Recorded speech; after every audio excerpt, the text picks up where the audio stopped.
Evening and good evening to the online people also. People who are attending online, welcome.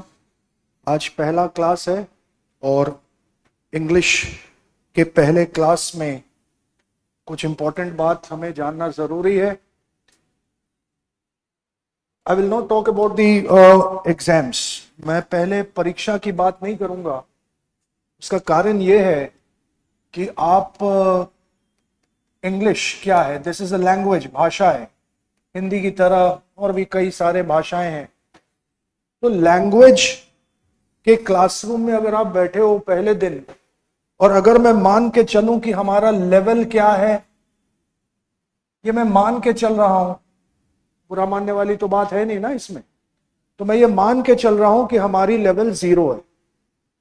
और मैं ये भी जानता हूं आप किसी न किसी परीक्षा की तैयारी कर रहे हो.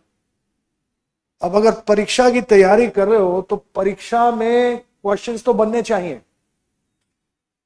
कोचिंग करने के बाद.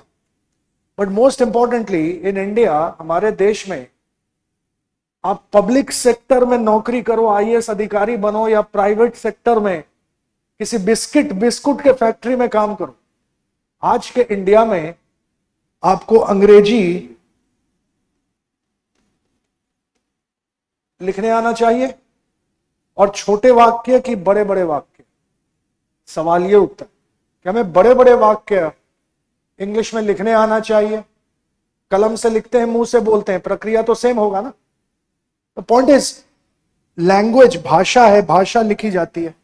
नंबर 1, भाषा, किसी भी भाषा के कोचिंग में अगर आप आ रहे हो तो दुनिया का कोई भी समाचार पत्र, पत्रिका, न्यूज़पेपर हो या मैगजीन हो, वो पढ़ के अंडरस्टैंड करने आना चाहिए ना, समझने आना चाहिए. नहीं तो किस लिए आए हैं कोचिंग में? नाउन और प्रोनाउन के नियम लिखे जा रहे हैं, नाउन के नियम लिख रहे हैं, और पूरा कोचिंग खत्म हो गया. फिर आपसे कोई कहता है कि मुझे कल गांव जाना पड़ सकता था, कोई इंग्लिश में बोलेंगे कैसे?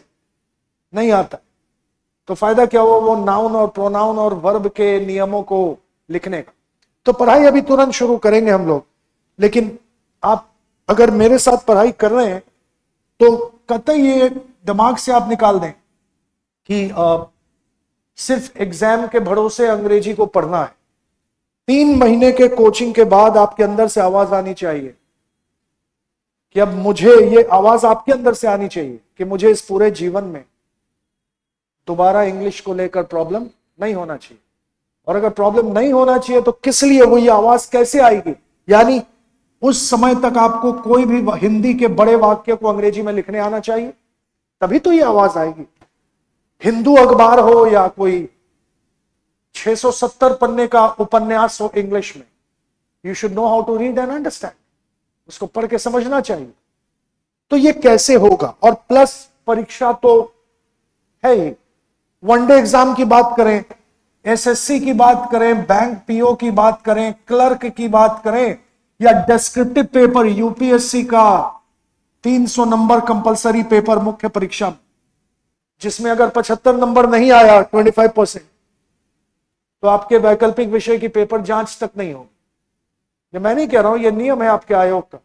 या CAPF exam, you talk about the CAPF exam, या let us talk about Rajasthan administrative service, judiciary exam. ये सारे जो एग्जाम है, यहां पर आपको अंग्रेजी लिखना पड़ेगा आंसर शीट पर. और ये जो एग्जाम्स है, इसमें आपको अंग्रेजी लिखना नहीं है. 4 विकल्पों में से एक विकल्प को 0 करना है वो एमआर शीट पर. यहां भी अंडरस्टैंडिंग चाहिए, यहां भी अंडरस्टैंडिंग चाहिए. कल के डेट में इंग्लिश कोचिंग करने के बाद यूपीएससी का एसे हो या यूपीएससी का प्रेसी राइटिंग हो या पैसेज बेस्ड सवाले हो, सीएपीएफ का रिपोर्ट राइटिंग वाला क्वेश्चन हो, आर्ग्यूमेंट्स, काउंटर आर्ग्यूमेंट्स हो, या एसएससी, बैंक पीओ, क्लर्क वगैरह वगैरह एग्जाम का पैरा जंबल वाला क्वेश्चन हो, या वोकैबुलरी हो, सिनोनिम्स, एंटोनिम्स, इडियम्स, फ्रेजेस। इसलिए मैंने कहा परीक्षा मत देखिए, आप इंग्लिश पढ़ने आए हैं, ये सारी चीजें हमें कवर करनी है कि इस कोचिंग के बाद आप इंडिया में किसी भी एग्जाम की अगर आप तैयारी कर रहे हो तो उसका PYQ, पुराने वर्ष का अगर पेपर आपके हाथ में है तो उसके क्वेश्चंस आपसे बनने चाहिए। ये है ना हमारा लक्ष्य। तो it's much more than that. लंबा गेम खेलिए, सिर्फ एक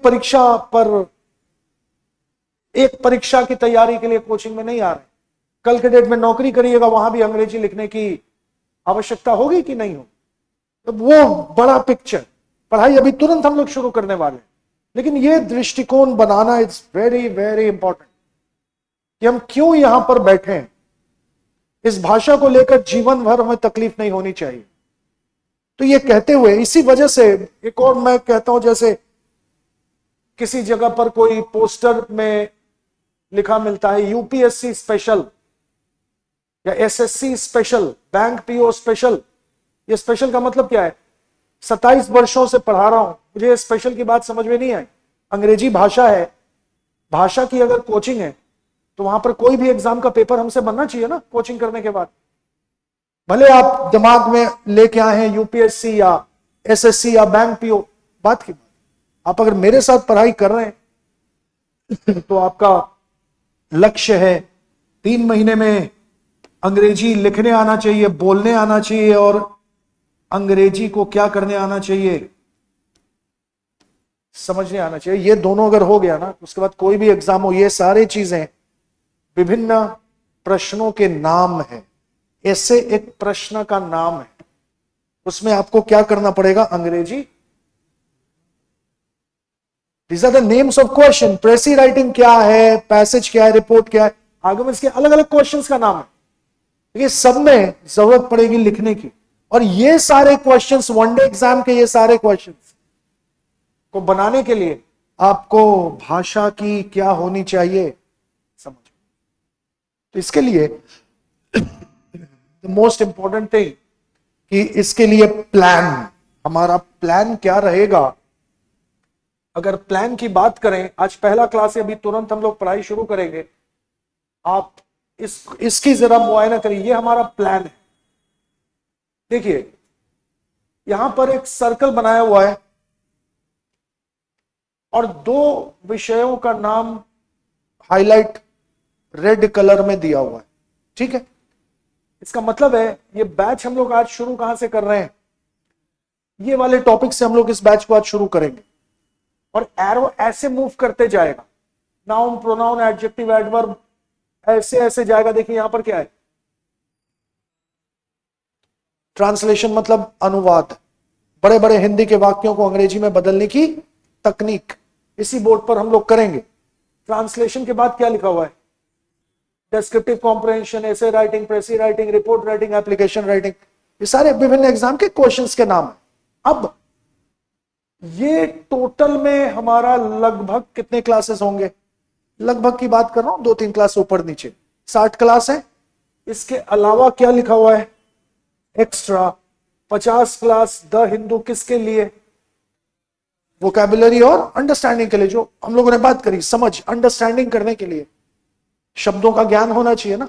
अभी हिंदी में कभी भी हम लोगों ने 5000 शब्दों का रट्टा नहीं लगाया जीवन, लेकिन फिर भी हिंदी समाचार पत्र, पत्रिकाएं, पुस्तक, उपन्यास पढ़ने में तनिक भी तकलीफ नहीं होती।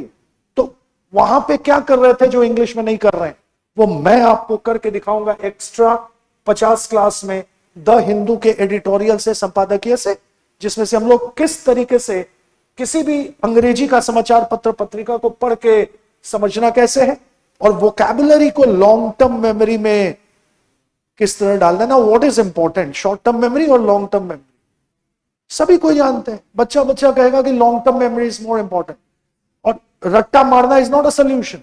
आप रट्टा मारोगे 5 दिन बाद भूल जाओगे। तो किस तरीके से लॉन्ग टर्म मेमोरी में बसाना है, ये मैं 50 बार आपको करके दिखाऊंगा, और आप मेरा अनुसरण करेंगे। इन 50 क्लासेस में मैं जो यहां पे कर रहा हूं उसको आप 50 क्लास करने के बाद घर पे अपने तौर पर उसको करना चालू करेंगे। ये दोनों एकदम अलग है। ये है आपका अंग्रेजी लिखना, परीक्षा में क्वेश्चंस कैसे आएंगे किसी भी परीक्षा में, उसके लिए ये 60 क्लासेस है। और ये किसके लिए है? क्योंकि भाषा की पढ़ाई करने के लिए आए हैं, तो किसी भी भाषा की अंडरस्टैंडिंग, समझ कैसे करना है वोकैबुलरी के सहारे, तो ये बिल्कुल एक्स्ट्रा क्लास हमारा रहेगा। हो सके तो आप फोटो खींच लो इसका, तो you will know what's happening in the next class, isn't it? So before we proceed, even the online people जो ऑनलाइन कर रहे हैं, वो भी तुरंत स्क्रीन का फोटो, आप स्क्रीनशॉट ले लो, स्क्रीन का फोटो, स्क्रीनशॉट तो नहीं होगा, स्क्रीन का फोटो आप जरूर ले सकते हो किसी दूसरे मोबाइल से, या पॉज कर दो आप वीडियो, कहीं से दूसरे का कोई मोबाइल ले आओ और वहां पे फोटो खींच लो। प्लान रहेगा, आपको मालूम रहेगा अगले क्लास में कौन सा टॉपिक होने वाला है ना? तो ये हमारा क्लास प्लान रहेगा अगले 3 महीनों का। So this the plan for the next 3 months. Now coming back to the पढ़ाई, let's come back to the पढ़ाई। नाउ आज बैच का पहला क्लास है और प्रत्येक पहले क्लास में मैं पहला 10-15 मिनट ये सारी चीजें आपको बताता हूं कि आपकी लक्ष्य क्या है, आपको पता रहे कि आप किस लिए ये 3 महीना आप मेरे साथ बिताने जा रहे हो। ये कहते हुए हम लोग पढ़ाई शुरू करते हैं, और मेरे ख्याल से आप लोग कॉपी और पेन पेंसिल लेकर बैठे होंगे मेरे ख्याल से, तो उसको आप खोल लें और ऊपर में पहला टॉपिक का नामकरण करते हैं। Will start this batch with एक टॉपिक है जिसका नाम है सिंटैक्स, और यहीं से हम लोग बैच को क्यों शुरू कर रहे हैं वो आपको पता चलेगी, अभी बात करते हैं। तो इसका आप हेडिंग दे दीजिए कॉपी में, और हेडिंग देकर सिंटैक्स के नीचे आप इसको भी लिख लें।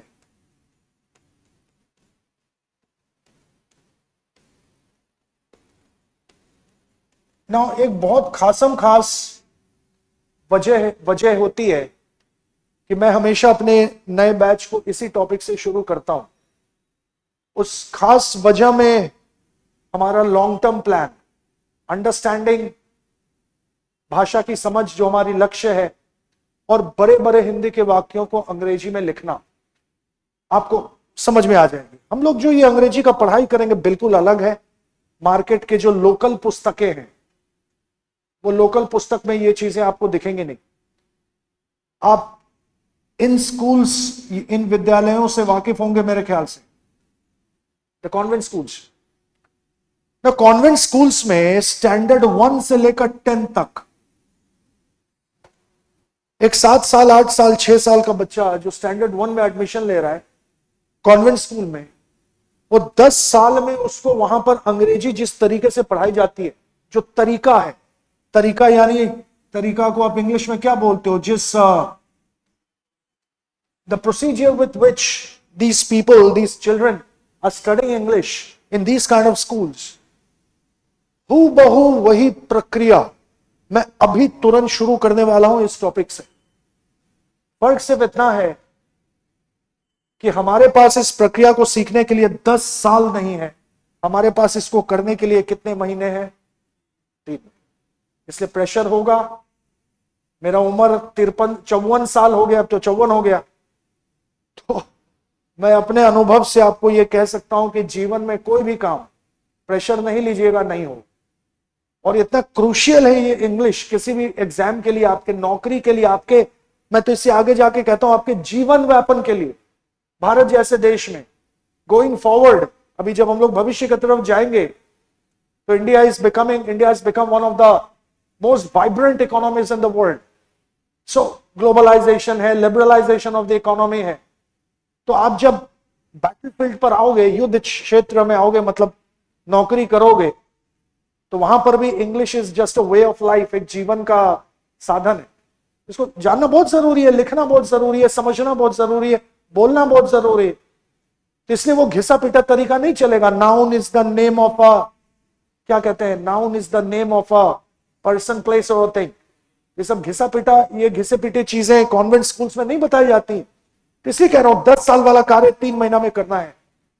प्रेशर होगा, दबाव होगा, लेकिन उस दबाव को आप अगर ले लेते हो, 3 महीने बाद आपके अंदर से आवाज आएगी। मेरे कहने की जरूरत नहीं है कि अब आगे मुझे जीवन में इंग्लिश को लेकर प्रॉब्लम नहीं।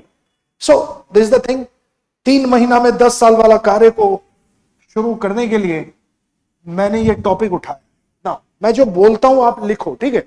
एक कॉन्सेप्ट आप लिखो नीचे। किसी भी वाक्य में,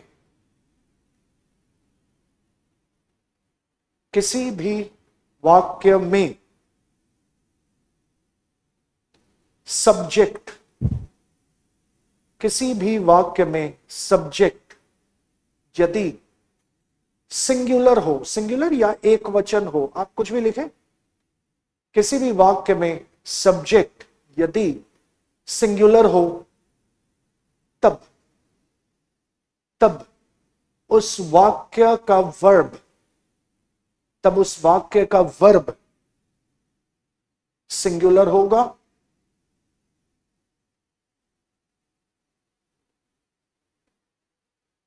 और वाक्य का सब्जेक्ट यदि, और वाक्य का सब्जेक्ट यदि प्लूरल, बहुवचन, प्लूरल हो, तब वाक्य का वर्ब भी प्लूरल होगा, तब वाक्य का वर्ब भी प्लूरल होगा।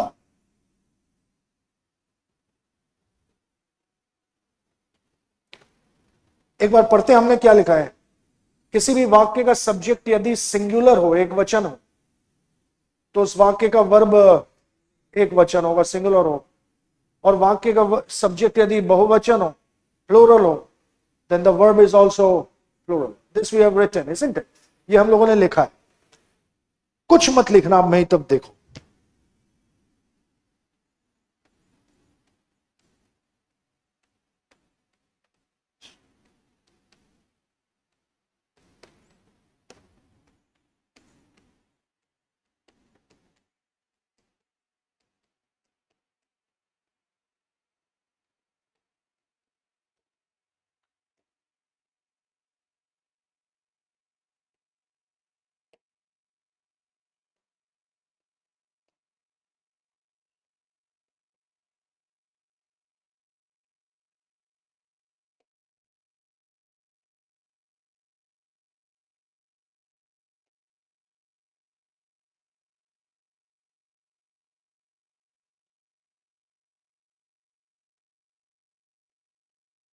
मैंने एक वाक्य लिखा है और जानबूझ के इसमें मैंने कुछ ऐसे शब्दों का प्रयोग किया, जानबूझकर, जिसका अर्थ हो सकता है हमें नहीं मालूम, हो सकता है मालूम है तो बहुत अच्छी बात है।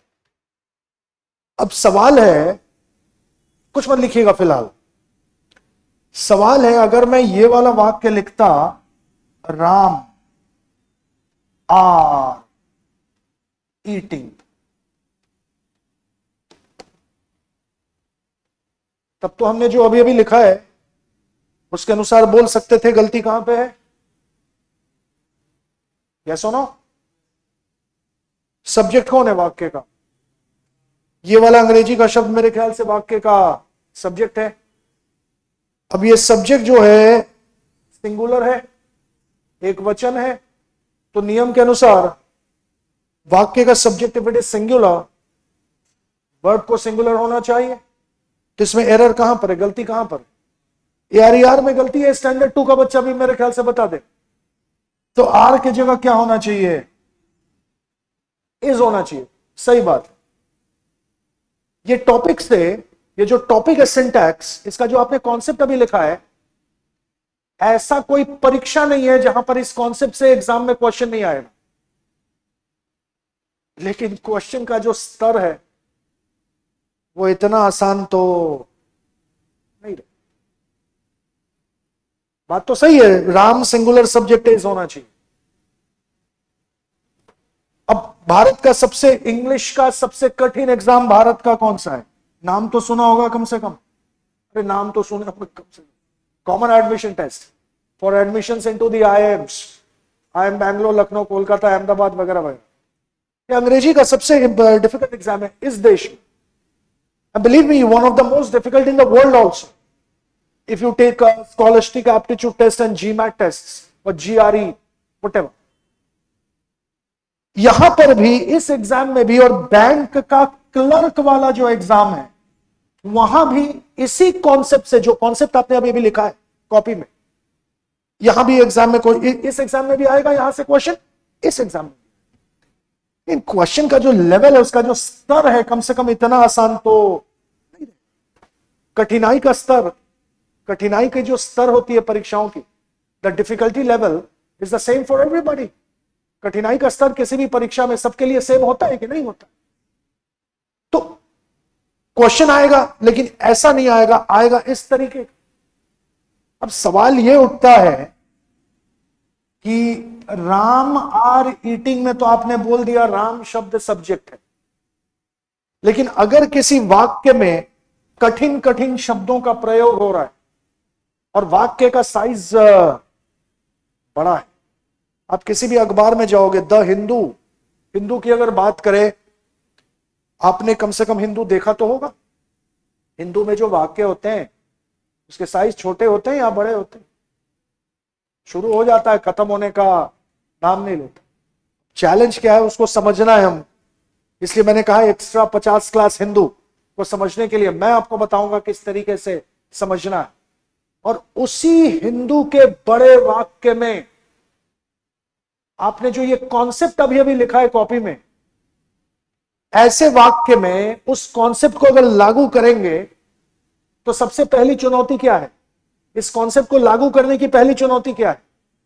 कि दुनिया के किसी भी अंग्रेजी के वाक्य में, छोटा हो या बड़ा हो, अर्थ समझ में आए चाहे नहीं आए, उस वाक्य में इस कॉन्सेप्ट को लागू करने के लिए सबसे पहले बड़ा बड़ा बात नहीं करके वाक्य के पहले सब्जेक्ट को खोजना पड़ेगा। यस और no? 100%, this is the logic. What have we written? क्या लिखा है हम लोगों ने? हमने लिखा है सब्जेक्ट अगर सिंगुलर है, वर्ब सिंगुलर है। सब्जेक्ट अगर प्लूरल है, बहुवचन है, तो वर्ब भी बहुवचन है। तो उसके लिए किसी भी वाक्य में अर्थ समझ में आए चाहे नहीं आए, पहले तो सब्जेक्ट को खोजना पड़ेगा। उसके बाद क्या खोजना पड़ेगा? उसके बाद उस वाक्य में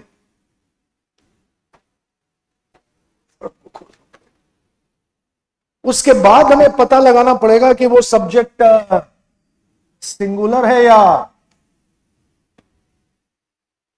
उसके बाद हमें यह पता लगाना पड़ेगा वर्ब को किस तरीके से सिंगुलर बनाना है और वर्ब को किस तरीके से, ये भाषा जो लिखा है हमने, ये इसी की तरफ संकेत कर रहा है कि नहीं कर? अब बताइए इस वाक्य में सब्जेक्ट कौन है? तो स्कूल का बच्चा भी बता देगा राम आर ईटिंग में राम सब्जेक्ट है। इसमें कौन सब्जेक्ट है? अगर मैं आपको बोलूं इसमें सब्जेक्ट एक शब्द नहीं है, एक शब्द नहीं है इसका सब्जेक्ट। इसका सब्जेक्ट एक समूह है, यहां से लेकर यहां तक ये जो समूह है ना, ये पूरा समूह शब्दों का, ये व्हाट से लेकर डोमेन तक, ये पूरा इस वाक्य का सब्जेक्ट। तो अगर मुझे पता ही नहीं है कि ये समूह सब्जेक्ट है, उसके बाद एक और चैलेंज है, चलो ये तो सब्जेक्ट है ही, अब उसके बाद क्या पता लगाना है इस वाक्य का? अरे बाबा, सहायक वर्ब, हेल्पिंग वर्ब, सहायक वर्ब अंग्रेजी भाषा में अनगिनत नहीं, फिक्स्ड है। फिक्स्ड है जब हम लोग सहायक वर्ब का अध्ययन करेंगे। लेकिन मुख्य वर्ब, कोई सहायक वर्ब दिख रहा है क्या वाक्य में? है ही नहीं। Am, is, are, has, have, do, does, will, would, shall, should वगैरह वगैरह नहीं है वाक्य में। सहायक वर्ब अगर रहता तब तो बता देते कि यही वर्ब है वाक्य का। लेकिन वाक्य में अगर सहायक वर्ब नहीं है तो उस वाक्य में मुख्य वर्ब होगा, मुख्य वर्ब। अब मुख्य वर्ब को सिंगुलर कैसे बनाना है? और इसलिए कोई फायदा नहीं है इस टॉपिक को आगे बढ़ाने का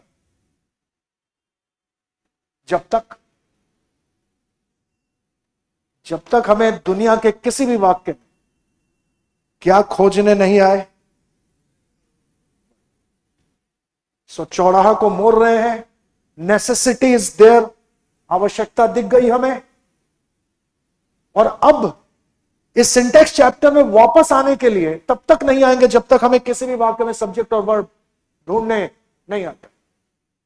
इसलिए उसके नीचे जहां पे आपने ये कॉन्सेप्ट को लिखा है, उसके नीचे एक हेडिंग लगाई है, सेंटेंस स्ट्रक्चर, वाक्य का ढांचा। एक और हेडिंग लगाते हैं उस कॉन्सेप्ट के नीचे, ये वाला हेडिंग लगाते हैं, सेंटेंस स्ट्रक्चर, वाक्य का ढांचा। और यहां जो आप अभी पढ़ना चालू करेंगे, अभी जो आप पढ़ेंगे ना, ये जो पहला क्लास है मेरे बैच का, पहला 2 क्लास आज और कल, ये 3 महीना बाद जब वो बड़े बड़े हिंदी के वाक्यों को अंग्रेजी में लिखेंगे, वो शुरू होगा अभी पढ़ाई। सिंटैक्स चैप्टर के नीचे सिंटैक्स चैप्टर हमें जरूरत दे दिया, वो जरूरत ही पूरे इंग्लिश का बेस, वो आपको पता चलेगी। प्रत्येक टॉपिक में इसकी जरूरत पड़ेगी जो अभी आप लिखोगे, और ये लिखने के लिए भी जरूरत पड़ेगी, हिंदू अखबार को पढ़ के समझने के लिए भी ये जरूरत पड़ेगी। हेडिंग है वाक्य का ढांचा, सेंटेंस स्ट्रक्चर। नीचे एक कॉन्सेप्ट लिखिए, किसी भी अंग्रेजी के वाक्य में, किसी भी अंग्रेजी के वाक्य में अधिक से अधिक, मैक्सिमम, किसी भी अंग्रेजी के वाक्य में अधिक से अधिक 5 चीजें होती हैं। किसी भी अंग्रेजी के वाक्य में अधिक से अधिक 5 चीजें होती हैं, और कुछ समझने की जरूरत नहीं। उन 5 चीजों को मैं बोर्ड पर लिख रहा हूं, आप पहले लिख डालो, फिर बात करते हैं।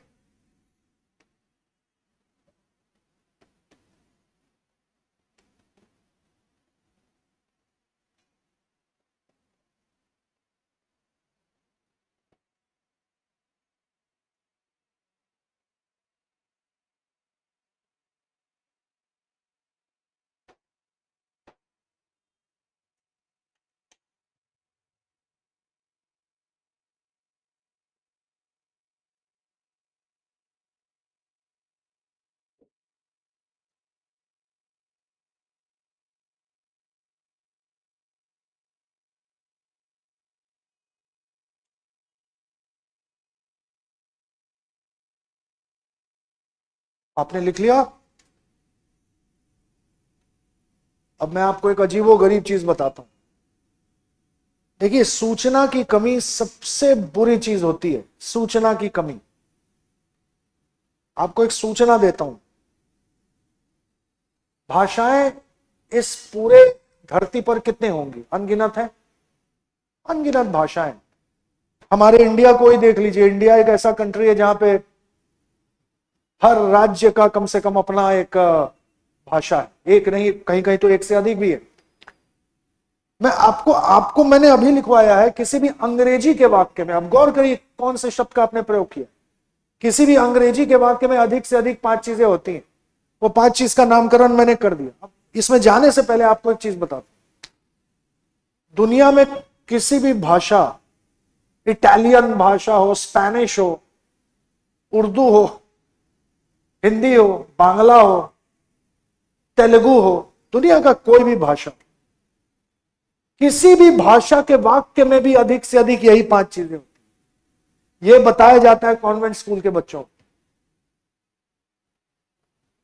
और हम लोग झूठ मूठ का अंग्रेजी की पढ़ाई करते रहते हैं। ये हिंदी मीडियम जो स्कूल्स हैं नॉर्थ इंडिया में, उत्तरी भारत में, एक तो अंग्रेजी स्टैंडर्ड 1 से शुरू नहीं होती है ज्यादातर स्कूलों में, शुरू होती भी है तो स्टैंडर्ड 4, 5, 6 से शुरू होती है।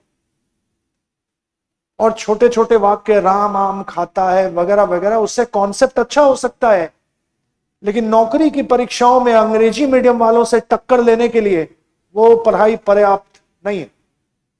This will give you a lot of pressure. कोई भी नया चीज जीवन में आएगा ना, प्रेशर होगा। ये समझ लोगे ना, आपकी अंग्रेजी जीवन भर के लिए ठीक हो जाएगी। आज और कल वाला जो ये वाला सेशन और इसके अगले वाले सेशन में ये करने के बाद वापस हम लोग सिंटैक्स चैप्टर में प्रवेश कर जाएंगे। नाउ सर आप पढ़ते हैं कॉन्सेप्ट क्या लिखा है, मेरे साथ रहिएगा, बिल्कुल ध्यान दीजिए। हमने लिखा है किसी भी अंग्रेजी के वाक्य में अधिक 5 चीजें होती है कि अधिक से अधिक 5 चीजें होती है? हमने लिखा है अधिक से अधिक 5 चीजें होती है। इस भाषा का मतलब क्या है कि किसी भी वाक्य में ये 5 होगा जरूरी नहीं है। लेकिन अगर होगा अधिक से अधिक तो कितने होंगे? ये 5 होंगे। इसका मतलब क्या हुआ? मैं तब आप देखो, आप कुछ ना लिखो, मैं जानबूझकर हिंदी में लिख रहा हूं।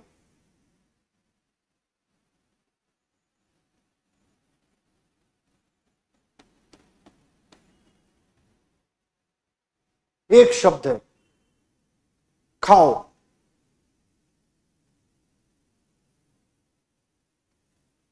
आओ, भाग। ये वाक्य हुआ कि नहीं हुआ? वाक्य की परिभाषा क्या होती है? जिसमें जिसमें से संपूर्ण अर्थ निकले। अरे हाँ या ना? संपूर्ण अर्थ आना चाहिए, उसको हम लोग सेंटेंस कहते हैं, वाक्य कहते हैं।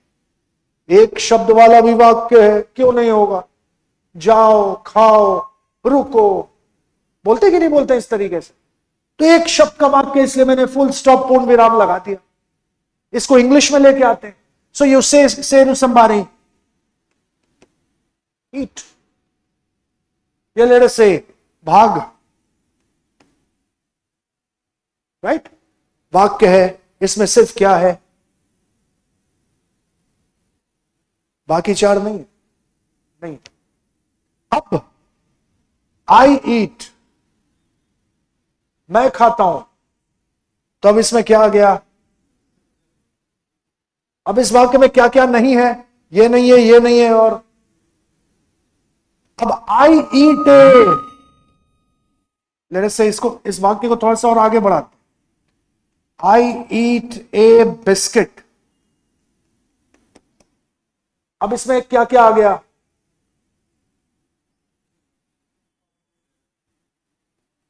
और सब्जेक्ट ऑब्जेक्ट, और ये दोनों चीज इसमें अब नहीं दिख रही। तो इस भाषा का मतलब क्या है? अधिक से अधिक होगा तो कितने चीजें होंगी? यहां तक क्लियर है? अब सवाल ये उठता है, मैंने थोड़ी देर पहले कहा कि किसी भी भाषा के वाक्य में अधिक से अधिक यही 5 चीजें होंगी। तो बुद्धिमान के लिए इशारा काफी है, समझ लो किस तरफ हम लोग जा रहे हैं। आज पहला क्लास के पहले आधे घंटे आपको मैंने ये चीज कहा, दिमाग लगाइए किस ओर लेके जाने की कोशिश करो। कल के डेट में हिंदी के बड़े बड़े वाक्य को उठाएंगे, उनमें ये 5 चीज को खोज कर निकालेंगे, और उसको गठन करने का तरीका, गठन करने का प्रोसीजर, गठन करने की प्रक्रिया, दिमाग सबके पास है, प्रक्रिया में दम होना चाहिए। हिंदी के बड़े वाक्यों में इन्हीं 5 चीजों को हिंदी के वाक्य में से खींच के निकाल कर उसको गठन करने का तरीका बताएंगे। उसी प्रक्रिया को, उस पूरे प्रक्रिया को हम लोग क्या बोलते हैं?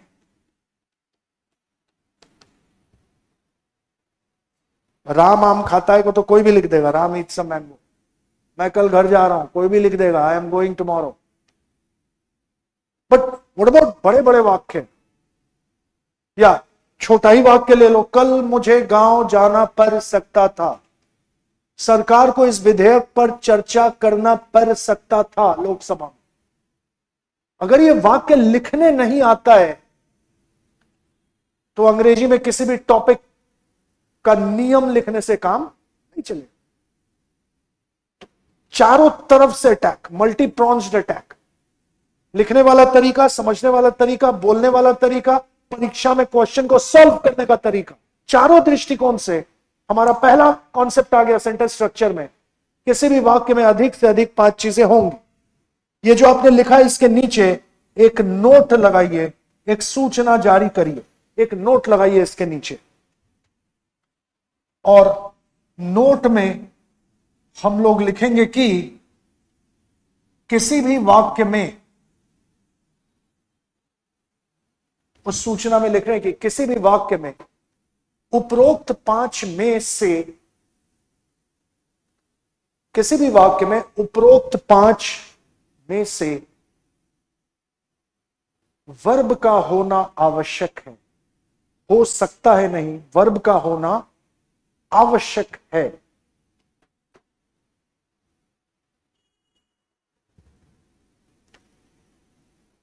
अब आइए जरा ऊपर में कॉन्सेप्ट क्या है? किसी भी वाक्य में अधिक से अधिक कितने चीजें? 5 है। लेकिन 5 में से 4 हो भी सकता है, नहीं भी हो सकता है, लेकिन 5 में से किसका होना आवश्यक है? किसी भी वाक्य में वर्ब तो होगा, बाकी 4 हो भी सकता है। This the concept. अब एक एक करके इनको खोजना चालू करते हैं। जो लोग ऑनलाइन देख रहे हैं मुझे अभी, आपका जो क्लास नोट्स है, उस क्लास नोट्स का पहला पन्ना पर आइए, जिसके ऊपर में लिखा हुआ है all the conjunctions.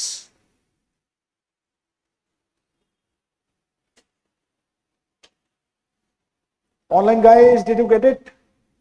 If you don't have it, just pause the video and fetch it.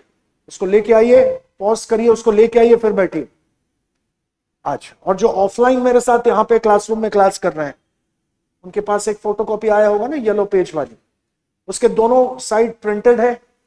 एक साइड है ऑल द कंजंक्शंस, एक साइड है ऑल द कंजंक्शंस, और उसके पीछे वाले साइड में आइए, ऊपर में ऑल द प्रेपोजिशंस है, पीछे वाले साइड में ऑल द प्रेपोजिशंस दिख रहा है हमें। ऑल द प्रेपोजिशंस के नीचे वाला हेडिंग क्या है? ऑल द, मेरे ख्याल से हेल्पिंग वर्ब्स होगा। ऑल द हेल्पिंग वर्ब्स के नीचे वाला हेडिंग क्या है? ऑल द प्रोनाउंस होगा। और उसके एकदम नीचे एक हिंदू का एडिटोरियल होगा मेरे ख्याल से। हाँ, उसके नीचे, बिल्कुल नीचे एक हिंदू, द हिंदू का संपादकीय एडिटोरियल है। ये जो पेज है ना, ऑनलाइन वाले आप सुन लो, ये जो पेज है, ये पेज आपके जीवन को बदल के रख देगा। ये संपदा है, कुछ संपदाएं हैं जिससे हम लोग वो 5 चीजों को खोजेंगे किसी भी वाक्य में, और जो प्रक्रिया भी बताऊंगा उसको सीधे द हिंदू में मैं आपको अप्लाई करके सिखाने वाला हूं। तो मेरा तरीका अगर आपको समझ में आ जाए, तो आज इस सेशन के बाद, इस क्लास के बाद, आप खुद से हिंदू अखबार उठाना और वहां पर इनको ढूंढने की कोशिश करना, ठीक है? वाक्य में अधिक से अधिक 5 चीजें हैं। कौन कौन? Adjective phrase, prepositional phrase, subject, object और वर्ब। अब एक एक करके आपको खोजना सिखाते हैं। जो तरीका से हम खोजेंगे उसको सीधे हिंदू में अप्लाई करेंगे, आपको पता भी चल जाएगी कैसे खोजना है। उसके बाद आप अपने स्तर पर खोजकर अगले सेशन में क्लास में बैठे, मजा आ जाएगा, ठीक है ना? तो सबसे पहले इसका हेडिंग लगाइए, एडजेक्टिव फ्रेज का हेडिंग लगाइए कॉपी में। Adjective phrase AP. आपको सबसे पहले एडजेक्टिव फ्रेज खोजना सिखाते हैं।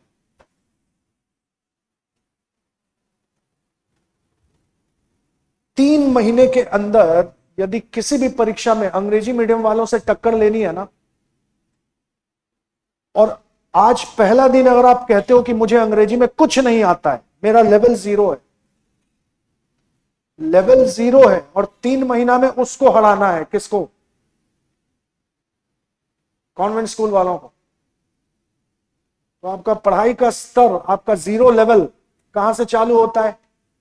यहां से चालू होता है। अंग्रेजी के किसी भी वाक्य में अधिक से अधिक 5 चीजें, यह है आपका बेसिक लेवल। ये बेसिक एबीसीडी से चालू नहीं कर सकते। आपके पास 10 साल है क्या मेरे साथ गुजारने की? आप पीटोगे मेरे को। ये कोचिंग में आए हैं कि स्कूल में आए हैं? कौन करता है 10 साल? 10 साल की पढ़ाई को 3 महीना में करना है, वो इंग्लिश मीडियम वाला। आज इतनी प्रतिस्पर्धा, competition, the competition has gone on to such an extent that even after doing engineering, people are applying for this bank, PO, SSC kind of stuff. You know this. No need for me telling you this. You know this. इतनी competition बढ़ गई है, engineering करके भी bank PO का form डाल रहा है। तो उसके साथ अंग्रेजी में कंपीट करने के लिए आपका बेसिक लेवल यहां से चालू होता है। तो इसको खोजना आप सीखें। हम लोगों ने एपी, एडजेक्टिव फ्रेज का हेडिंग लगाया है। आपको मैं एडजेक्टिव फ्रेज खोजना सिखाता हूं आज। इसको सीखने के लिए कुछ मत लिखिएगा, ध्यान दें, बिल्कुल ध्यान दें। किसी भी वाक्य में इसको खोजने के लिए हमें कुछ संपदाओं की जरूरत है। संपदाओं को क्या बोलते हैं इंग्लिश में? रिसोर्सेस। हमें कुछ संपदाएं चाहिए। वो संपदाएं कौन है? कुछ मत लिखिएगा, ध्यान से समझिए, समझना बहुत जरूरी है। एक बात बताइए, एक कॉमन सा शब्द है स्पीच। स्पीच का मतलब क्या है? कॉमन शब्द है इसलिए मतलब पूछ रहा हूं आपसे। भाषण। जब आप भाषण देते हो आपके मुंह से क्या निकलता है? शब्द या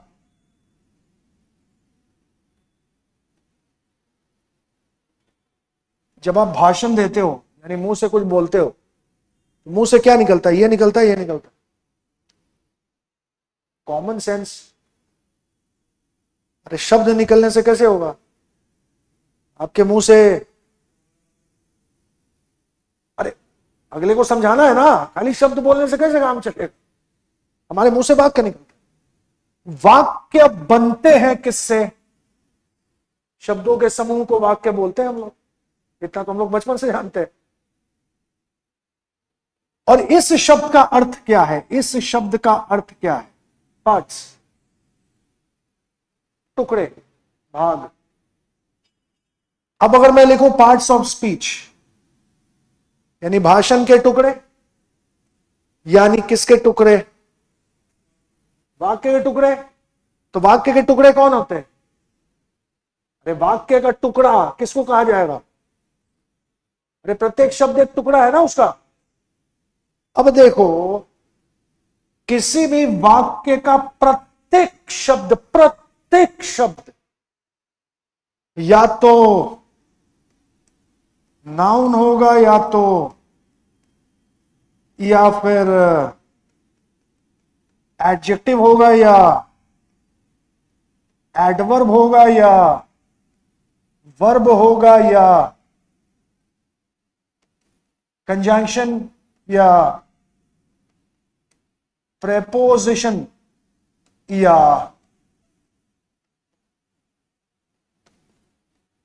इंटरजेक्शन।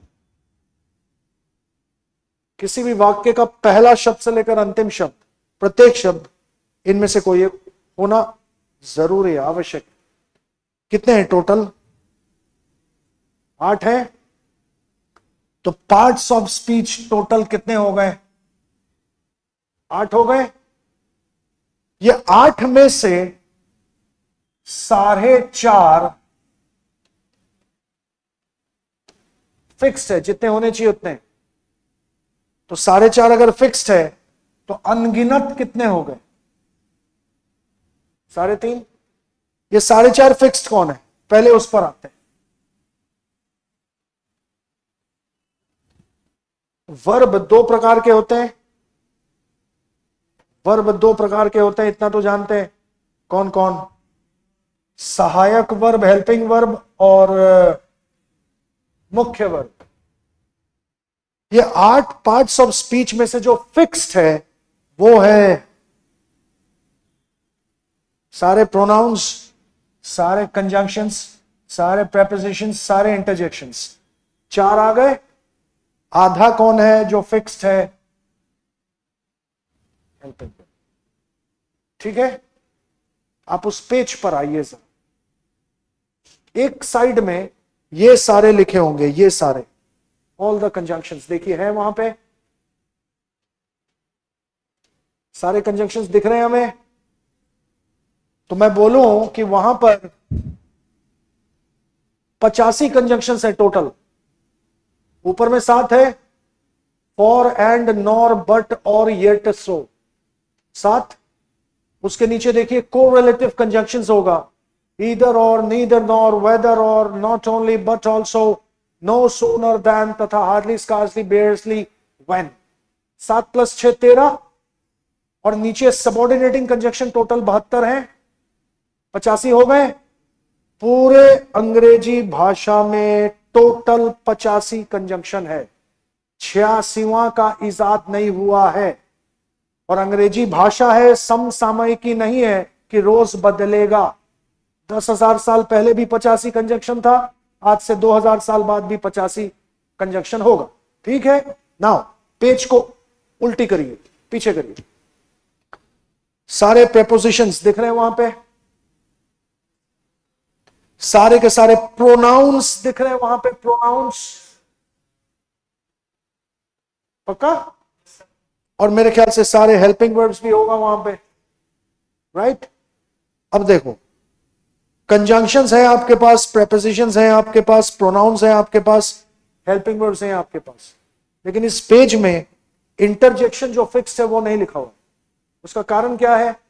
आइए कॉपी में आइए, आपने एडजेक्टिव फ्रेज का हेडिंग लगाया था। एडजेक्टिव फ्रेज क्या होता है, बात की बात है। वहां पर नोट नंबर 1 लगाइए, पहले सूचना नंबर 1। एडजेक्टिव फ्रेज के हेडिंग के नीचे नोट 1, सूचना नंबर 1 में लिखेंगे कि किसी भी शब्द के ठीक बाद, किसी भी शब्द के ठीक बाद, इमीडिएटली आफ्टर एनी वर्ड, किसी भी शब्द के, आपने क्या लिखा है, बाद की ठीक बाद, दोनों में फर्क है? बाद में और ठीक बाद में फर्क है कि नहीं है? थोड़ा फर्क है कि पूरा फर्क है? पूरा का पूरा फर्क है। हम लोग लिख रहे हैं किसी भी शब्द के ठीक बाद, यदि, यदि के बाद आप इसको लिखें, यदि यह हो,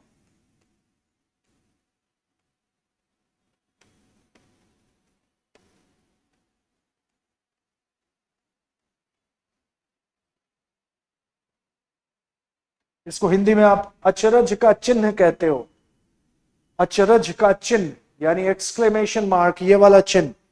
तो आगे लिखते हैं किसी भी शब्द के ठीक बाद यदि एक्सक्लेमेशन मार्क हो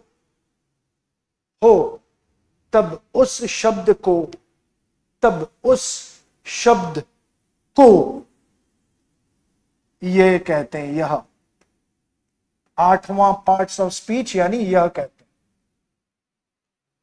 तब उस शब्द को इंटरजेक्शन कहते हैं।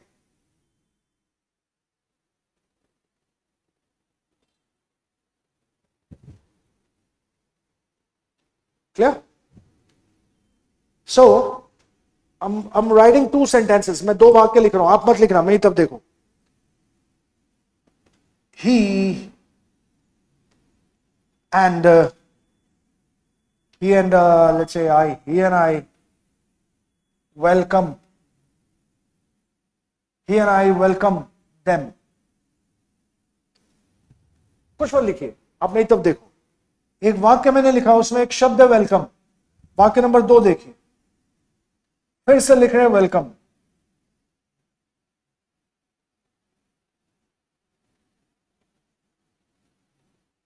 We were waiting for you. We were waiting for you. आपको समझाने के लिए मैंने सेम शब्द रखा है, आप देखो इधर। पहले वाक्य में वेलकम शब्द है, दूसरे वाक्य में वेलकम शब्द, लेकिन दूसरे वाक्य में वेलकम शब्द के ठीक बाद अचरज का चिन्ह है। तो दूसरे वाक्य का जो वेलकम शब्द है इंटरजेक्शन होगा, लेकिन वही वेलकम शब्द इस वाक्य में इंटरजेक्शन नहीं है। क्या है वो, बात की बात। तो इंटरजेक्शन की पहचान हो गई। कुछ वर्ष पहले अमेरिका के अखबार में ये वाला वाक्य लिखा हुआ था, बोलिए हाँ कि ना, लिखा हुआ था। तो हाउडी शब्द का अर्थ सोचो नहीं आता है हमें, लेकिन चूंकि इस शब्द के ठीक बाद ईश्वर की दी गई आंखों से अचरज का चिन्ह एक्सक्लेमेशन मार्क दिख रहा है, तो इस शब्द को आंख मूंद कर इंटरजेक्शन बोलने में कोई तकलीफ? क्लियर हो? आज पार्ट्स ऑफ स्पीच कितने हैं टोटल? 8 में से 4.5 जो फिक्स्ड हैं, कौन कौन है? सारे कंजंक्शंस, सारे प्रेपोजिशंस, सारे प्रोनाउंस, सारे हेल्पिंग वर्ब्स, और अभी अभी हमारे पास बरामद हो गया 8वां पार्ट्स ऑफ स्पीच की पहचान, इंटरजेक्शंस। राइट? 3.5 जो अनगिनत है वो कौन है? नाउन, एडजेक्टिव्स, एडवर्ब्स और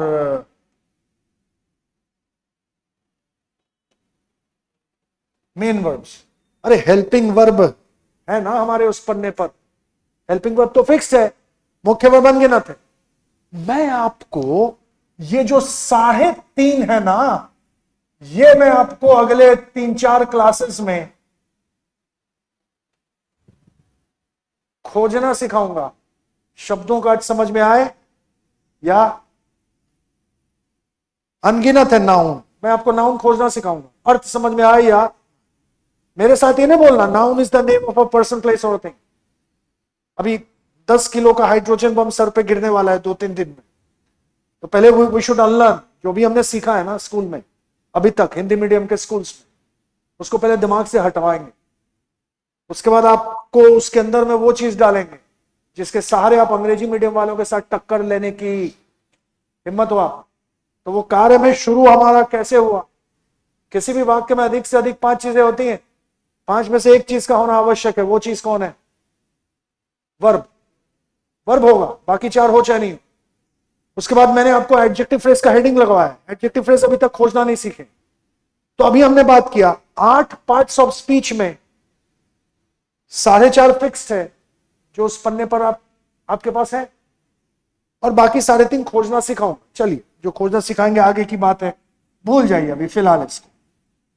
नाउ आपको अब मैं 5 में से पहला चीज का नाम क्या था? एडजेक्टिव फ्रेज, जिसको शॉर्ट में हम लोग क्या बोलेंगे आज से? एपी। आपको मैं ये खोजना सिखा रहा हूं, आप मेरे साथ रहना, ठीक है? इसको खोजने के लिए हमें 2 चीजों की जरूरत पड़ेगी। किसकी? कंजंक्शंस और हेल्पिंग वर्ब्स की। कंजंक्शन वाले पेज पर आ जाइए कृपया, और कलम से मैं को टिक मार्क करवाऊंगा आपको। जरा पहले ना आप उसको टिक मार्क कर लें। 50 नंबर 5050 क्या दिख रहा है? 50 में कौन सा कंजंक्शन दिख रहा है? आप उसको कृपया टिक मार्क करिए। 50 के बाद 53 क्या दिख रहा है? हु। 53 के बाद 55 55। 55 के बाद 57। 57 के बाद 59। 59 के बाद 61। 61 के बाद 63। 63 के बाद 65। और हाँ ठीक है, कितने कितने आपने टिक मार्क करे? 8 है। लास्ट 67। अब वहां क्या दिख रहा है? मैं मुंह से कह रहा हूं, आप चेक कर लेना। THAT दैट दिख रहा है? Who, what, where, why, which, when, whose, whom, यही 9 है ना? दैट है, और 8 W वाले शब्द हैं। यहां पर क्या मैंने टिक मार्क करवाया? दैट को मैंने टिक मार्क करवाया, प्लस 8 W वाले शब्द मैंने टिक मार्क करवाया आपसे। टोटल कितने शब्द हैं? 9 है। एडजेक्टिव फ्रेज की परिभाषा को पहले लिखिए कॉपी में, उसके बाद जो परिभाषा लिखेंगे उसको सीधे हिंदू में अप्लाई करेंगे और खोज के निकालेंगे। आप लिखिए THAT दैट ऑब्लिक, ऐसे लिखते चले जाइए। 9 के 9 को लिखते हैं। That, who, what, where,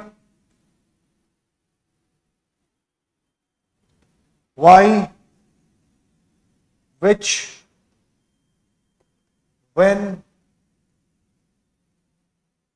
whose तथा whom। 9 के 9 लिख लीजिए, थोड़ा मेहनत करके। कल के डेट में कॉपी देखिएगा, तुरंत याद आएगी। के ठीक बाद, यानी इन शब्दों के ठीक बाद, मैंने बाद नहीं लिखवाया है, मैंने ठीक बाद लिखवाया है ना। That, who, what, where, why, which, when, whose, whom के ठीक बाद यदि कोई वर्ब हो, यदि कोई वर्ब हो, और यदि कोई वर्ब हो लिखकर वहां पर ये डाल दीजिए, इसको लगा दीजिए, एक ब्रैकेट लगा दीजिए। यदि कोई वर्ब हो लिखकर एक ब्रैकेट लगा देते हैं। ब्रैकेट के अंदर लिखते हैं हेल्पिंग वर्ब हो या मुख्य वर्ब हो, ब्रैकेट बंद। सहायक वर्ब हो या मुख्य वर्ब हो, हेल्पिंग वर्ब हो या मेन वर्ब हो, कुछ भी लिखे, हिंदी में लिखे या इंग्लिश में लिखे। हेल्पिंग वर्ब हो या मेन वर्ब हो, सहायक वर्ब हो या मुख्य वर्ब हो, ब्रैकेट को बंद कर दीजिए। तब ब्रैकेट के बाद लिखते हैं तब इन 9 शब्दों से तब इन 9 शब्दों से उस वाक्य में एक भाग शुरू होता है। तब इन 9 शब्दों से उस वाक्य में एक भाग शुरू होता है जिसे जिसे एडजेक्टिव फ्रेज या एपी जिसे एडजेक्टिव फ्रेज या एपी कहते हैं। तथा तथा इस वर्ब के बाद तथा इस वर्ब के बाद तथा इस वर्ब के बाद जो पहला और जो पहला के बाद हम जो बोर्ड पे लिख रहे हैं आप इसको लिखिए, बाद में समझते हैं। जो पहला ये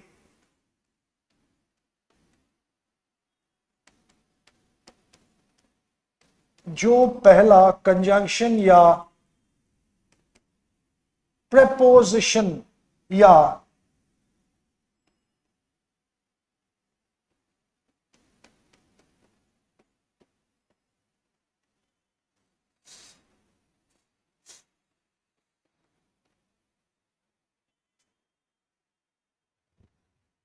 जो पहला कंजंक्शन या प्रेपोजिशन या एक और वर्ब या फुल स्टॉप हो,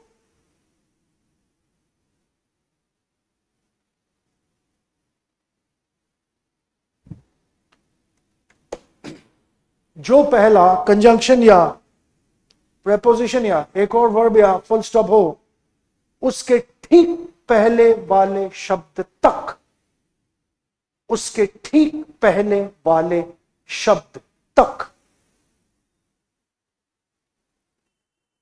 एपी होगा, एडजेक्टिव फ्रेज होगा, एपी होगा। उसके ठीक पहले वाले शब्द तक एपी होगा। कुछ समझने की जरूरत नहीं, सब समझेंगे अभी, रुक जाइए। हम लोगों ने किसी भी वाक्य में अधिक से अधिक 5 चीजें हैं, 5 में से पहला चीज एडजेक्टिव फ्रेज की हमने सिर्फ परिभाषा लिखी है। अभी समझते हैं इसको। समझने से पहले कुछ मत लिखेंगे, मेरी तब देखिए। These morons were instigating us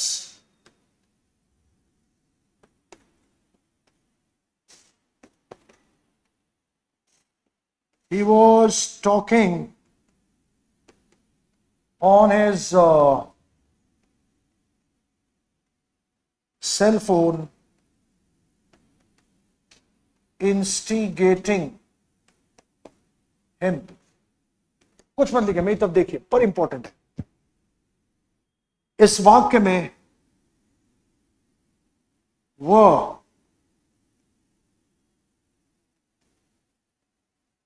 helping verb है। अरे है ना, सारे हेल्पिंग वर्ब है आपके पास, देखकर बात करेंगे तो बेहतर होगी। ऑल द हेल्पिंग वर्ब्स के लिस्ट पर आइए, उसमें देखिए WERE वो है। अब मैं तब देखिए, अच्छा WAS वॉस भी होगा, चेक कर लीजिए। वॉस भी हेल्पिंग वर्ब है। इस वाक्य में हेल्पिंग वर्ब है, ध्यान देंगे। इस वाक्य में हेल्पिंग वर्ब है वॉस और इसमें वो। नाउ ये वाला शब्द इस वाक्य में है और वही वाला शब्द मैंने जानबूझकर इस वाक्य में भी लिखा है। ठीक है, ये 2 वाक्य अब मत लिखो, आप लिखो नोट नंबर 2 लगाइए परिभाषा के नीचे। एडजेक्टिव फ्रेज की परिभाषा को समझने से पहले नोट नंबर 2 लगाते हैं। नोट नंबर 2 में लिखेंगे कि किसी भी हेल्पिंग वर्ब के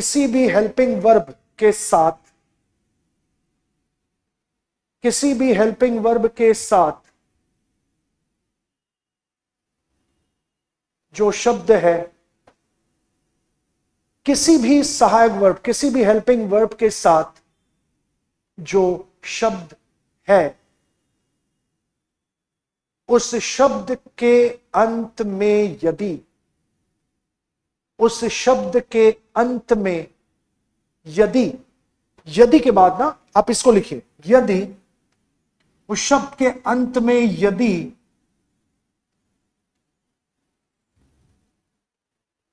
आईएनजी या ईडी लगा हो,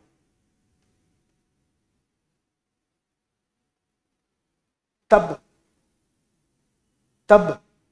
ये आईएनजी, तब ये आईएनजी ऑब्लिक ईडी वाला शब्द, तब ये आईएनजी ऑब्लिक ईडी वाला शब्द मुख्य वर्ब होगा।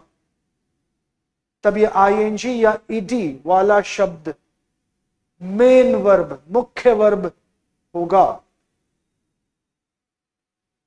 तथा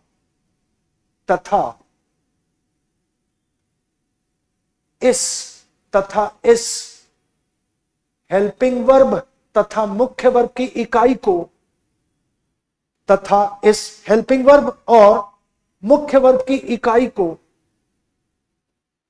तथा इस हेल्पिंग वर्ब और मेन वर्ब की इकाई को उस वाक्य का वर्ब कहना है या बोला जाता है, कुछ भी लिखें। हेल्पिंग वर्ब तथा मेन वर्ब की इकाई को, the unit of the helping verb and the main verb, इस हेल्पिंग वर्ब तथा मेन वर्ब की इकाई को उस वाक्य का क्या कहा जाता है? उस वाक्य का वर्ब कहा जाता है। अब आप लोग मेरी तरफ देखें, हम लोगों ने क्या लिखा है वहां पे, एक बार रीडिंग लगाते हैं वहां, एक बार रीडिंग लगाते हैं। हेल्पिंग वर्ब के साथ एक बात बताइए आगे बढ़ने से पहले, अंग्रेजी भाषा में जितने हेल्पिंग वर्ब्स हैं वो आपके पास है, हाँ या ना? सारे हैं? तो हमारी ये भाषा समझ में आ रही है? हमने क्या लिखा है, इसकी रीडिंग लगाते हैं। किसी भी हेल्पिंग वर्ब के साथ जो शब्द है उसके अंत में यदि ईश्वर की दी गई आंखों से क्या दिखे, ये दोनों में से कोई एक दिखे, तो आगे पढ़ते हैं, तब या आईएनजी ईडी वाला शब्द ही उस वाक्य का मेन वर्ब होगा और उस हेल्पिंग वर्ब और उस मेन वर्ब की इकाई को उस वाक्य का क्या बोलेंगे? क्लियर? इसमें शब्दों की अर्थ जानने की तो जरूरत है नहीं। मैं तब देखो, किसी भी हेल्पिंग वर्ब के साथ जो शब्द है उसके अंत में आईएनजी या ईडी लगा हो, किसी भी सहायक वर्ब हेल्पिंग वर्ब के साथ जो शब्द है उसके अंत में आईएनजी या ईडी लगा हो, तो वो शब्द उस वाक्य का मुख्य वर्ब होगा। अब अगर मैं पूछूं कि इस वाक्य का वर्ब कौन है, हेल्पिंग वर्ब प्लस ये मुख्य वर्ब है, हेल्पिंग वर्ब और मुख्य वर्ब इस इकाई को उस वाक्य का वर्ब बोले। तो अब अगर मैं पूछूं कि इस वाक्य का वर्ब कौन है, तो आपका उत्तर क्या होना चाहिए? सिर्फ वॉज नहीं, सिर्फ टॉकिंग नहीं। अगर मैं पूछूं कि इस वाक्य का वर्ब कौन है, तो आपका उत्तर क्या होना चाहिए? Was talking. पूरी इकाई को वाक्य का वर्ब बोले। Not clear? Clear? Not clear? पक्का? इसको थोड़ा सा और वेरीफाई करते हैं। आप मैं तब देखें, कुछ मत लिखें, मैं तब देखें। She might be corroded in her ethics। कुछ मत लिखिए, शब्द का अर्थ समझ में आए चाहे नहीं है, आप देखकर बात करते हैं। पहले हेल्पिंग वर्ब के लिस्ट पर आइए, हेल्पिंग वर्ब वाला जो लिस्ट है उस पर आइए, ये दोनों है उसमें खोज के निकालिए। देखकर बात करना बेहतर है। आज पहला क्लास है, 0 लेवल है, इसलिए देखकर बात कर रहे हैं। माइट और बीईबी सहायक वर्ब के लिस्ट में है या नहीं? अब मैं तब देखिए, सहायक वर्ब के साथ जो शब्द है उसके अंत में यदि क्या हो, आईएनजी या ईडी हो, तो वो आईएनजी और ईडी वाला शब्द उस वाक्य का मेन वर्ब होगा और हेल्पिंग वर्ब तथा मुख्य वर्ब की इस पूरी इकाई को उस वाक्य का नॉट क्लियर? क्लियर? अब एक और बात करते हैं, कुछ मत लिखना, मैं तब देखो। These jackals have been meandering in the woods,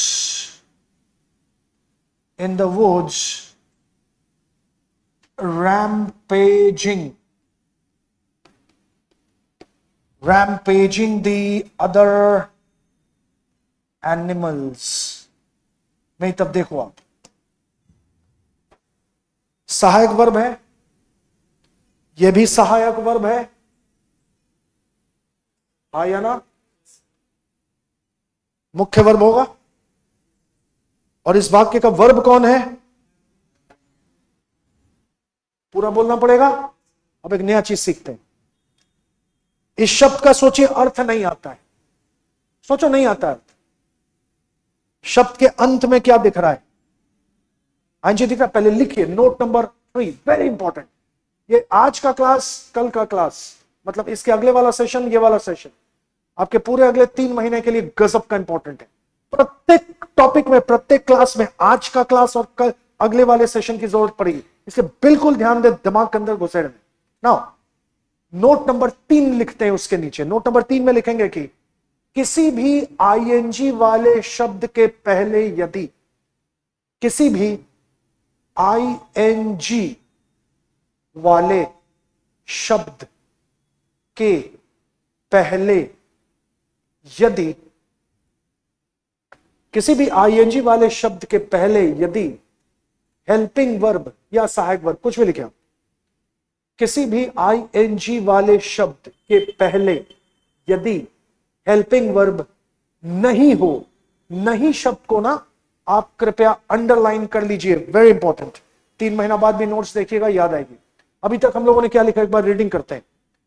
किसी भी कौन वाला शब्द, किसी भी आईएनजी वाले शब्द के पहले यदि क्या नहीं हो, हेल्पिंग वर्ब नहीं हो, तब उस वाक्य में, तब उस वाक्य में, तब उस वाक्य में वह आईएनजी वाला शब्द, तब उस वाक्य में वह आईएनजी वाला शब्द वर्ब का कार्य नहीं कर रहा होगा। नहीं को फिर से अंडरलाइन, तब उस वाक्य में वह आईएनजी वाला शब्द वर्ब का कार्य नहीं कर रहा होगा। नहीं कर रहा, किसका कार्य कर रहा होगा, बात की बात है। वो जिरंड होगा, पार्टिसिपल प्रेपोजिशन होगा, पार्टिसिपल एडजेक्टिव होगा, भूल जाइए। किसका कार्य करेगा उससे मतलब नहीं। आज वाले सेशन में वो किसका कार्य नहीं करेगा, बस उसी में हमें अपने आप को सीमित रखनी है आज के क्लास के अनुसार, ठीक है? एक बार रीडिंग लगाते हैं। किसी भी आईएनजी वाले शब्द के पहले यदि क्या नहीं हो, सहायक वर्ब नहीं हो। अच्छा, सारे सहायक वर्ब है हमारे पास, नो बहानेबाजी, देखकर बोल सकते हैं ना। तो हमने लिखा है किसी भी आईएनजी वाले शब्द के पहले यदि हेल्पिंग वर्ब नहीं हो, तब उस वाक्य में वह आईएनजी वाला शब्द कम से कम किसका कार्य नहीं करेगा, का कार्य नहीं। मैं तब देखिए, अर्थ समझ में आए चाहे नहीं आए, आंखों से आईएनजी वाला शब्द दिखना चाहिए। आईएनजी वाले शब्द के पहले यदि हेल्पिंग वर्ब नहीं, यह शब्द क्या है मालूम नहीं, कम से कम हेल्पिंग वर्ब तो नहीं है। सारा हेल्पिंग वर्ब है ना हमारे पास, देखकर बात कर सकते हैं ना, क्या आईएनजी वाले शब्द के पहले वाला शब्द हेल्पिंग वर्ब है या नहीं। तो इस वाक्य में आईएनजी वाले शब्द के पहले हेल्पिंग वर्ब नहीं है, तो कोई पूछे आज कि ये क्या है, ये क्या है मालूम नहीं, कम से कम इतना बोल सकते हैं कि रैम्पेजिंग शब्द इस वाक्य में कम से कम वर्ब का कार्य है, तो क्लियर। लेकिन एक और आईएनजी वाला शब्द है, उसके पहले तो सहायक वर्ब है, या तो नोट नंबर 2 लागू हो जाएगा। नोट नंबर 2 में हमने क्या लिखा है, हाथ में हेल्पिंग वर्ब के साथ अगर आईएनजी या ईडी वाला शब्द हो, तो वही आईएनजी ईडी वाला शब्द मुख्य वर्ब होगा, और हेल्पिंग वर्ब प्लस मुख्य वर्ब की इकाई को वर्ब बोले, तो वही आईएनजी वाला शब्द यहां पर वर्ब का कार्य कर रहा है। लेकिन वही आईएनजी वाला शब्द इसी वाक्य में कम से कम वर्ब का कार्य है, तो you tell me this is clear not clear? यहां तक क्लियर है? अब हमको एक बात बताओ, एडजेक्टिव फ्रेज वाली परिभाषा पर आइए। एडजेक्टिव फ्रेज वाला जो परिभाषा है नोट नंबर 1 के नीचे, उसका एक रीडिंग लगाते हैं। THAT that, who, what, where, why, which, where, whose, whom के बाद की ठीक बात, के ठीक बात यदि क्या हो, वर्ब हो, तब ऐसे वाक्यों में उन 9 शब्दों से, 9 शब्द मतलब कौन 9 शब्द? वही that, who, what, where, why, which, where, whose, whom। तब इन वाक्यों में उन 9 शब्दों से एक भाग शुरू होता है जिसको एडजेक्टिव फ्रेज कहते हैं, तथा उस वर्ब के बाद जो पहला, 4 में से जो पहला हो, प्रेपोजिशन हो या कंजंक्शन हो या एक और वर्ब हो या फुल स्टॉप हो, 4 में से जो पहला हो, उसके ठीक पहले जो शब्द है वहीं तक एपी होगा। यही लिखा हुआ है ना? यही लिखा हुआ है। मैं तब देखो, कुछ मत लिखना, अभी हिंदू में जाएंगे। मैं तब देखो, they were exploring this area that was superseded by the enemies। कुछ मत लिखे, मैं तब देखो, शब्दों का अर्थ समझ में आए या ना आए। उन 9 शब्दों में से कोई एक शब्द है इस वाक्य में, उन 9 शब्दों से कोई एक शब्द है इस वाक्य में, दैट है। एडजेक्टिव फ्रेज के परिभाषा में THAT दैट है कि नहीं है? अरे है ना, जो कॉपी में हमने लिखा है परिभाषा। दैट के ठीक बाद वर्ब है। इस वाक्य में दैट के ठीक बाद वर्ब है, हां या ना? कौन? अभी अभी क्या बात किए थे? यहां वर्ब, दैट के ठीक बाद मैंने पूछा वर्ब है, आपने बोला है, तो मैंने बोला कौन है, तो सिर्फ वॉज बोलने से तो काम चलेगा नहीं। सहायक वर्ब के साथ जो शब्द है उसमें ING या ED लगा हुआ है, तो इस पूरी इकाई को बोलेंगे वर्ब दैट के ठीक बाद वाला। नहीं समझे? क्लियर है? कुछ मत लिखना, मैं तब देखो। वाक्य नंबर 2 लिखते हैं, Ram who is in here has a specific problem। 9 शब्दों में से कौन सा शब्द है इसमें? हु के ठीक बाद वाला शब्द वर्ब है कि नहीं, पहले बताओ। ISS सहायक वर्ब है, चेक करिए, चेक करिए, देखकर बात करते हैं। हेल्पिंग वर्ब के लिस्ट में ISS है या नहीं? 100% है। इधर देखिए, हु के ठीक बाद ISS है। इस क्या है, सहायक वर्ब है कि मुख्य वर्ब है? सहायक वर्ब है, लेकिन यहां पर सहायक वर्ब के साथ ING या ED वाला शब्द नहीं है। इस वाक्य में सहायक वर्ब के साथ ED वाला शब्द था, यानी यहां पर वर्ब सहायक और मुख्य की इकाई थी, सहायक वर्ब और मुख्य वर्ब की इकाई थी। इस यहां पर सहायक वर्ब, हेल्पिंग वर्ब अकेले है, यानी हेल्पिंग वर्ब अकेले भी हो सकता है और हेल्पिंग वर्ब मुख्य वर्ब के साथ भी हो सकता है। क्लियर? परिभाषा को पढ़ते हैं, एडजेक्टिव फ्रेज की परिभाषा को, पहला वाला भाग पढ़ते हैं, मेरे साथ रहना। वो 9 शब्द, that, who, what, where, why, which, when, whose, whom के बाद की ठीक बात, के ठीक बाद यदि कोई वर्ब हो, तो ऐसे वाक्य में 9 शब्दों से एक भाग शुरू होता है जिसको एपी कहते हैं। आगे मत पढ़िए, यहां तक ठीक है? यानी इन दोनों वाक्यों में दैट के ठीक बाद वर्ब है, यहां हु के ठीक बाद वर्ब है, तो इन दोनों वाक्यों में दैट से और हु से एक भाग शुरू होगा जिसको एपी बोलते हैं। Clear not clear? क्लियर? अब अगर एपी दैट से शुरू हो रहा है, एपी इस वाक्य में हु से शुरू हो रहा है, तो खत्म होगा तो सही कहीं ना कहीं। आगे पढ़ते, तथा इस वर्ब के बाद 4 में से जो पहला दिखे, कंजंक्शन या प्रेपोजिशन या एक और वर्ब या फुल स्टॉप, ये चार में से जो पहले दिखेगा उसके ठीक पहले वाला जो शब्द होगा वहीं तक एपी होगा। यही लिखा हुआ है ना, यही लिखा हुआ है। अब मुझे आप लोग बताइए, सारा कंजक्शन सारा प्रेपोजिशन आपके पास है या नहीं है? तो उसको देखकर बोल सकते हैं हम लोग, है ना। अब मैं ही तब देखो, आप दैट के ठीक बाद वर्ब था तो दैट से एपी चालू होगा। अब हमें देखना है इस वर्ब के बाद ये चारों में से कौन पहले आ रहा है। कंजंक्शन पहले आ रहा है कि या एक और क्या वर्ब आ रहा है, या पहले फुल स्टॉप आ रहा है? जो पहले आएगा रुक जाएंगे, ठीक है। पहले देखते हैं चारों में से कौन पहले आ रहा है, मेरे साथ रहे।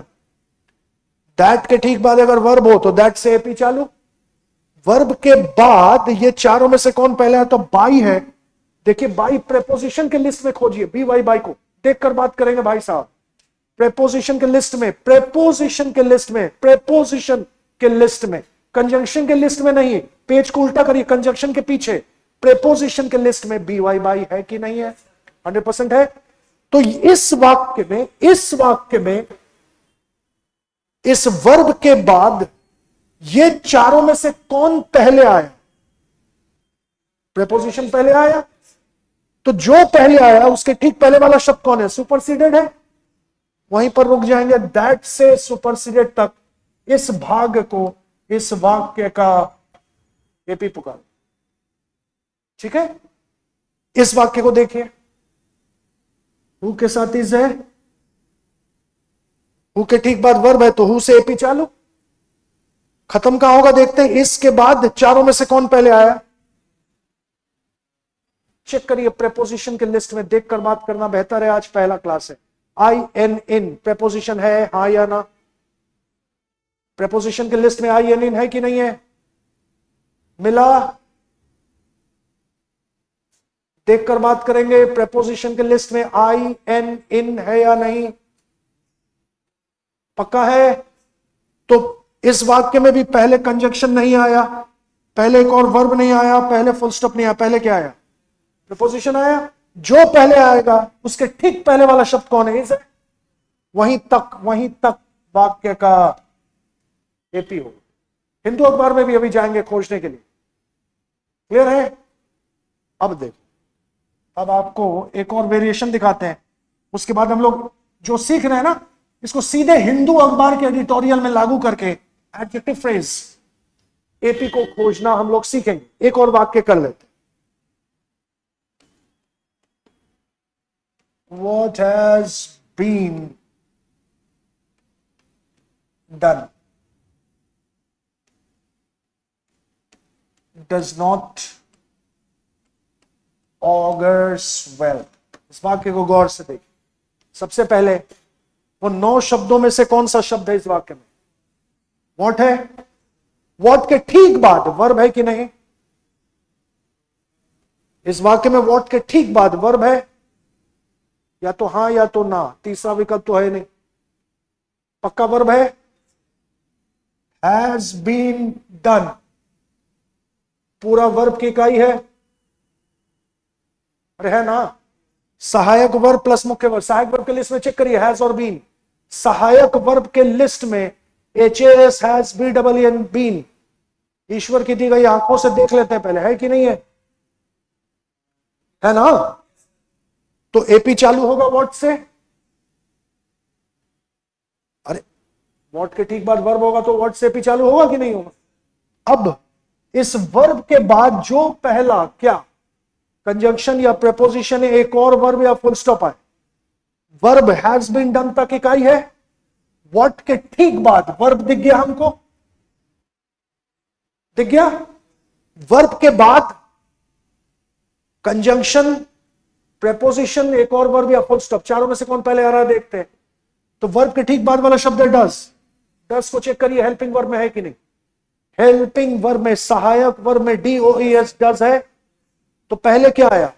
पहले कंजंक्शन नहीं आया, पहले प्रेपोजिशन नहीं आया, फुल स्टॉप नहीं आया, पहले एक और वर्ब आ गया। तो चारों में से जो पहले आएगा उसके ठीक पहले वाला शब्द तक वाक्य का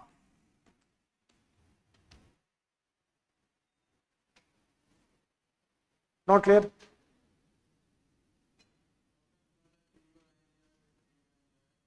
कुछ शब्द है जो कॉमन है, जैसे डी और डू है, तो डू का थर्ड फॉर्म डन होता है। हम लोग जब मुख्य वर्ब का अध्ययन करेंगे, ये तो चलो कॉमन शब्द है, डू डिड डन तो कॉमन शब्द है, कोई वर्ब का समझ में आए चाहे नहीं है, उसका V2 V3 सेकंड फॉर्म और थर्ड फॉर्म का स्पेलिंग को गठन करना सीखें। तो इसलिए ये तो चलो कॉमन शब्द है। कुछ शब्द है जिसमें ईडी आईएनजी नहीं लगा हुआ, फिर भी वो वर्ब होगा, लेकिन वो इरेगुलर वर्ब में आता है, वो फिक्स है 198, वो फोटोकॉपी आपके पास आए, अभी दिमाग से उसको हटाइए, ठीक है। अभी फिलहाल एडजेक्टिव फ्रेज को खोजना सीखते हैं। एडजेक्टिव फ्रेज की परिभाषा पर आइए, एक बार रीडिंग लगाते हैं। 50-60 हो, कोई दिक्कत नहीं, सबको इकाई में लेंगे, वर्ग की इकाई। अब मैक्सिमम 3 होता है, 3 से अधिक इंग्लिश में होता नहीं है। ये हम लोग सहायक वर्ग के अध्ययन में सीखेंगे और टेंस के अध्ययन में सीखेंगे, टेंस का, काल का जब हम लोग अध्ययन करें। फिलहाल हम लोग अपने आप को सीमित किस पे रखें? ईश्वर की दी गई आंखों से दैट और 8 W वाले शब्द के ठीक बाद अगर वर्ब हो, एक बार रीडिंग लगाते हैं परिभाषा। That, who, what, where, why, which, when, whose, whom के बाद के ठीक बाद, इन शब्दों के बाद की ठीक बाद के ठीक बाद यदि क्या हो तो वर्ब का मतलब क्या है? हेल्पिंग वर्ब अकेले हो सकता है, हेल्पिंग वर्ब के साथ मुख्य वर्ब भी हो सकता है। तो आगे पढ़ते हैं। तब ऐसे वाक्यों में इन शब्दों से, इन 9 शब्दों से एक भाग शुरू होता है जिसको एपी कहते हैं, तथा इस वर्ब के बाद जो पहला कंजंक्शन या प्रपोजिशन, एक और वर्ब या फुल स्टॉप होए, उसके ठीक पहले वाले शब्द तक एपी, ये लिखा है हमने। मैंने अपने स्तर पर 2-3 एग्जाम्पल में आपको सिखाया। हिंदू वाले एडिटोरियल पर आइए, उसी पन्ने के सबसे नीचे एक हिंदू का एडिटोरियल होगा, या सुनो। अब अगले सेक्शन में बैठने से पहले आपको एक गृह कार्य, होमवर्क दे सकता हूं, करके आएंगे। कुछ मत करना, सिर्फ उस हिंदू के एडिटोरियल में दैट और 8 W वाले शब्द अगर है तो उसको अंडरलाइन करके आना। नहीं समझे? क्या करना है? उस हिंदू के एडिटोरियल में दैट और who, what, where, why, which, when, whose, whom, जहां भी दिखे उसको अंडरलाइन करके आइए। अगले सेशन में वहीं पर आपको एपी खोजना पहले सिखाएंगे। हमने जो सीखा है उसको वहां पे लागू करेंगे और उसके बाद प्रेपोजिशनल फ्रेज और सब्जेक्ट वर्ब, जो भी 5 चीजें उसको खोजने के लिए कक्षा को आगे बढ़ाएंगे इसके अगले सेशन। क्या क्लियर है? और ऑनलाइन वाले एक चीज बता देता हूं, ये खासम खास ऑनलाइन वालों के लिए, English is a language, it's not current affairs. अंग्रेजी एक भाषा है, समसामयिकी नहीं है। तो इसलिए ये जो क्लास नंबर 1 है, 10 साल बाद भी क्लास नंबर 1 ही रहेगा। ये सबसे बड़ा बेवकूफी से भरा हुआ ये सवाल हमारे पास फोन करके बच्चे पूछते हैं कि नया क्लास नहीं मिलेगा। नया इकोनॉमिक्स में होता है, ज्योग्राफी में होता है, भाषा में नहीं होती। Noun, pronoun, adjective phrase, prepositional phrase 1000 साल पहले जो था 1000 साल बाद भी वही रहेगा। इसे दिमाग से निकाल दीजिए, इत्मीनान से पढ़ाई करिए। हम अपने लक्ष्य की ओर ध्यान दें, ये सब फालतू बकवास की तरफ ना ध्यान दें तो बेहतर है ना। Okay, so I given you homework, आपको मैंने गृह कार्य दिया है, तो मैं आशा करता हूं, आग्रह करता हूं आपसे, आप उसको करके आइए, मजा आ जाएगा। प्रेशर होगा, don't worry about the pressure. लक्ष्य क्या है? 10 साल की पढ़ाई को 3 महीना में करना है, अंग्रेजी मीडियम वालों के साथ टक्कर लेने के लिए, right. So see you in the next session.